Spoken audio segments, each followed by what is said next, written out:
We're going to create a cupcake drawing today with 3 cupcakes showing some value. Notice how these cupcake liners go from dark to light. Notice how the frosting has some color mixing, and we cannot let those cupcakes float. We've got a nice table line as well. To begin, we're going to use our paper horizontal the long way, and I am going to do the video with a white crayon. You can use a pencil or a white crayon, whatever you prefer to draw with. I'm going to show you that even with a crayon, we can erase. So I'm going to try to space this out. Like if I see one cupcake there,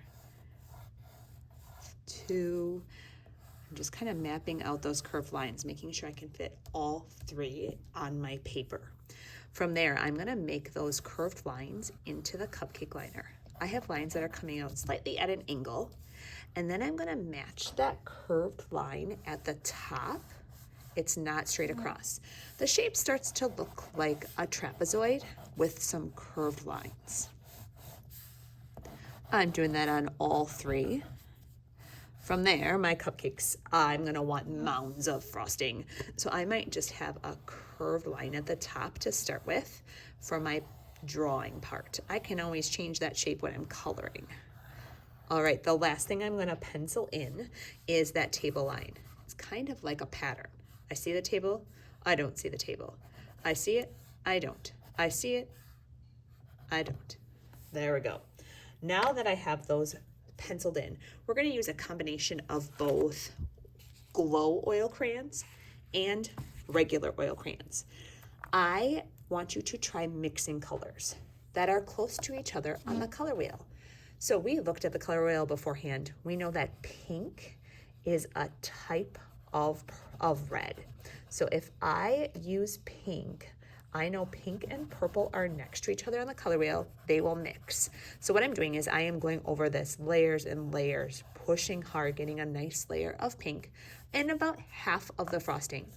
I'm going to switch and do that same thing on the other side with my second color. Pushing hard, going over, filling in all those spots. Right now it looks really silly. It looks like it's half and half.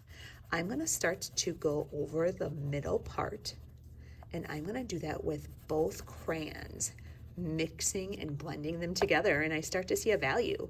If you even want to smush them with your finger, you could do that. You could have all the cupcakes the same, or you could try mixing and blending new and different colors. On the bottom liners, you can use any combination of colors. I'm just going to show you how I did that first example. I actually colored with brown, and I know this brown probably isn't going to glow in the dark, but I'm going to create some really cool values with it. So on one side, oh, maybe this side, because the pink is light right here, that might be where I see the light part of my cupcake liner. So I am putting some white right on top of that brown, going over it several times, getting some nice dark values. Over here, I am lightly pushing the black. I might use my finger and smear them together even more. Now, in my example, you may have noticed that my cupcakes had some fluffy frosting. So if you want to change the edge of that cupcake, you could add frosting dripping down the cupcake liner. If you want to add a cherry on top or sprinkles, you could do that. The red doesn't show up. Well, maybe it does. Pretty good. I'm going to actually mix some glow pink in there. I might even see a little bit of a reflection. I could add the stem. Notice how I keep going back and forth, adding lots of layers. On the table, you get to decide. Sometimes I like to just lay the oil crayons down on its side, and I'm going to even create value where it goes from dark to maybe light on the table. It could go opposite too. It could be dark at the bottom. The finishing part of this project, if you can pretend that I've finished all of my cupcakes, is to add a little bit of a shadow under the cupcakes. You could do that with any color you'd like. So where a cupcake touches the table, I might see a little bit of a darker color, and I might even see that on the side as it creates a shadow. That's going to make them look even more three-dimensional.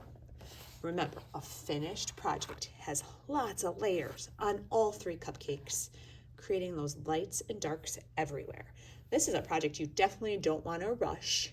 You want to use your time well and do your best work.